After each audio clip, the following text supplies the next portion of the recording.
දූල පුතාලා මම අද ගොඩක් ආදරයෙන් පිළිගන්නවා. මම අද කියලා දෙන්න යන්නේ පරිප්පු ව්‍යංජනයක් හදා ගන්නා විදිය. මේට කලින් මම පරිප්පු ව්‍යංජන හදන විදිය කියලා දීලා ඇති. අද මම පරිප්පු ව්‍යංජනය හදන්නේ වෙනස් විදියකට. ඒ මොකද කියනවා නම් ඉතින් නිතරම පරිප්පු උනත් එකම විදියට කන්නත් බැහැනේ.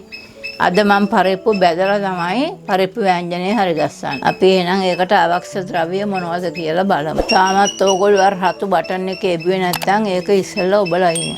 පරිප්පු ව්‍යංජනයට අවශ්‍ය වෙනවා මෙතන පරිප්පු ග්‍රෑම් 200ක් තියෙනවා. පොල් කිරි පොල් බෑ භාගයක පොල් කිරි මෙතන තියෙනවා. රසපදමට ලුණු තියෙනවා. කහ කුඩු මේ තේ හැඳි කාලයි. බැදගත් උළුහල් ඇට සුවල්පයයි. මේ අබෑට සුවල්පයයි මිරිස් කුඩු තේ හැන්දයි රතු ලුණු බික් දෙකක් තුනක් කපාලා ගත්තා අපි. අවමිරිස් කරල් දෙකයි වේලප මිරිස් කරල් තුනක් ගත්තා අපි කඩාලා. රම්ප ටිකක් ගත්තා. කරපුංචයිත් එක කොළ ගත්තා. පොල් තෙල් පොඩ්ඩක් ගත්තා. අපි එනම් සාදා ගන්න ආකාරය බලමු. මේ පරිප්පු හොඳට හොදලා වතුර ටිකක් බේරෙන්න ඇරලා තියාගත්ත පරිප්පු තමයි මේ. අපි දැන් මේ පරිප්පු බදින්නයි හදන්නේ. වළඳල් ලිපේ තියලා ඒ වළඳ ටික රත් වෙන්න අරින්න. ඊට පස්සුව තමයි පරිප්පු දාන්නේ. අපි දැන් පරිප්පු දාගන්න. මම මීට කලින් පරිප්පු සම්බෝලයක් හදන විදිය කියලා දීලා ඇති. ඒකත් මේ වගේම තමයි කරේ. බැලුවේ නැත්තම් බලන්න. දූල පුතාලා බලන්න ඇතිනේ මම නිතරම පරිප්පු හදන්නේ මොකද කියලා. අපේ ගෙදර පරිප්පු කන්න ආස කැමති අය 2-3 දෙනෙක් ඉන්නවා. ඒකයි පරිප්පු හදන්නේ.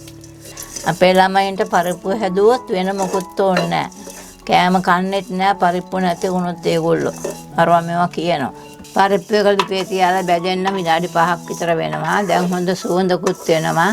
අපි දැන් පරිප්පු එක බා ගන්නයි සූදානම් වෙන්නේ. මේ අපි බැදගත් පරිප්පු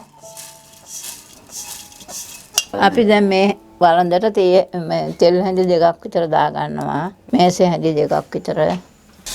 අපි රතු ලුණු ටික දානවා තෙලට. උළුහලට ටික දා ගන්නවා.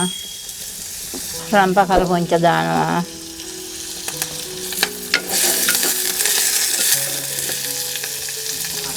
අවමිරිස් කරල් ටික එකතු කරා. පියලි මිරිස් ටික දැම්මා.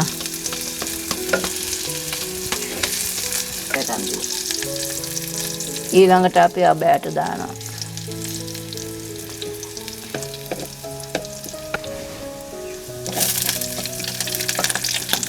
අපි දැන් පරිප්පු ටික උයන්නේ බැදපු පරිප්පු.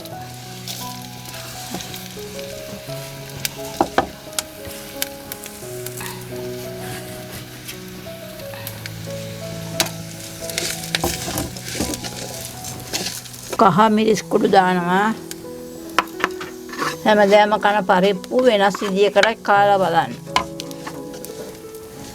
රස අනුව ලුණු එකතු කරා. තේ හැඳි භාගයක් විතර දැම්මා.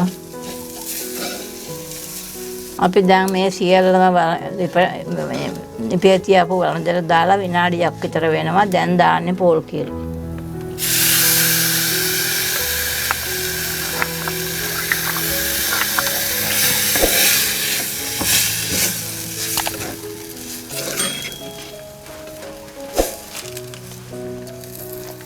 භාගයක පොල් කිරි දැම්මා. කිරි 3 වගේම එකට මේවා කරලා දැම්මා අපි.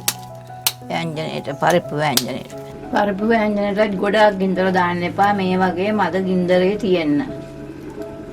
එතකොට පරිප්පු ව්‍යංජනේ ගානට තැම්බේ.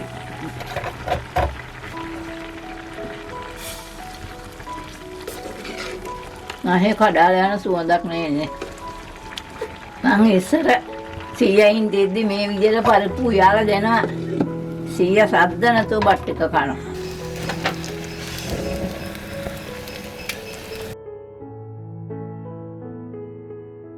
පරිප්පු එක හරි අපි දැන් පරිප්පු එක බාගත්තා.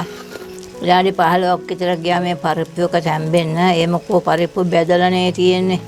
ඒ නිසා පොල් කිරි දානකොට පොල් කිරි ටිකක් වැඩියෙන් දා ගන්න පරිප්පු එකට. බැදපු පරිප්පු නිසා තැම්බෙන්න ටික වේලාවක් යනවා. ඒ නිසා පොල් කිරි ටිකක් වැඩියෙන් දැම්මට ප්‍රශ්නයක් නැහැ.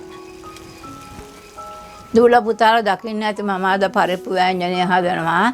මේ පරිප්පු වෑංජනේ ගොඩක් රසවත්. ඕගොල්ලෝ හදලා කාලා බලන්න කොහොමද කියලා. පරිප්පු වෑංජනේ කාලා බලලා එහි ඇති ගුණ දොස් මාහට කියන්න. තවත් කෑම වේලකින් දුවලා පුතාලා හමු වෙනතුරු බුදු සරණයි දෙවිහිට.